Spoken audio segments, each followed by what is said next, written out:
এই শহরে যখনই শাকিব খানের নতুন মুভি রিলিজ পায় তখনই কিছু একটা আলাদা হয়।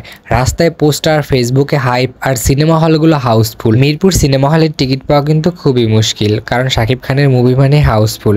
তাই আমরা অনলাইনে 3 দিন আগে থেকেই টিকিট কেটে রাখলাম। যেহেতু আমরা ঈদে সবাই গ্রামের বাড়িতে ছিলাম, তাই আমাদের একটু লেট হয়ে গেল, বাট আমরা কিন্তু মিস করিনি। আমরা ঠিকই চলে এসেছি মিরপুর স্টার সিনেপ্লেক্সে বরবাদ দেখার জন্য। মুভি দেখতে যাবে আর পপকর্ন কিনবে না, তা তো হয় না। পপকর্নের সাথে মুভির এই প্রেমটা কিন্তু হয়েছিল সেই 1930-এর দশকে। তখনকার সময় পপকর্ন ছিল একদম সস্তা একটি খাবার এবং মজাদার একজন খাবার।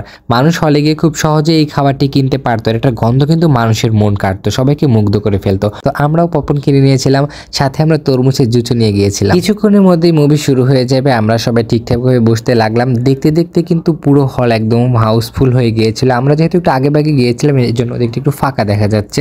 এদিকে আমরা সবাই মিলে সেলফি নিতে লাগলাম, সবাই একটু হাই দিল খুব সুন্দর করে। আমরা অপেক্ষা আছি কখন সেই ভাইরাল ডায়লগটি দেবে, জিল্লো মাল দে। ইদিকা পালার সাথে কিন্তু শাকিব খানের এটা দ্বিতীয় ছবি। প্রথম ছবি ছিল প্রিয়তমা, যেটা দর্শকের খুবই মন কেড়েছিল।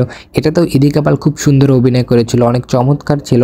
তার মায়াবী চেহারা সবকিছু মিলে কিন্তু খুব পারফেক্ট অভিনয় ছিল। দেখতে দেখতে বিরতির পরে কিন্তু মুভির অংশটা টোন একদম বদলে দিয়েছিল। শাকিব খানের চরিত্রতে শুরুতে মারামারিতে থেমে নেই, কিন্তু তার পেছনে যে এত সুন্দর একটা গল্প একদম মন ছুঁয়ে যাবে এটা কিন্তু আমরা বুঝতে পারি। মুভিতে কিন্তু অনেক অ্যাকশন সিন ছিল, অনেক মারামারি ছিল। যারা অ্যাকশন মুভি পছন্দ করে তাদের কাছে কিন্তু অনেক ভালো লাগবে। তাছাড়া শাকিব খানের নতুন একটা লুক দেখা যাচ্ছে এখানে। তো সবকিছু মিলে গল্পটাও খুব সুন্দর ছিল, সবকিছু মিলে একদম পারফেক্ট মেকিং হয়েছিল।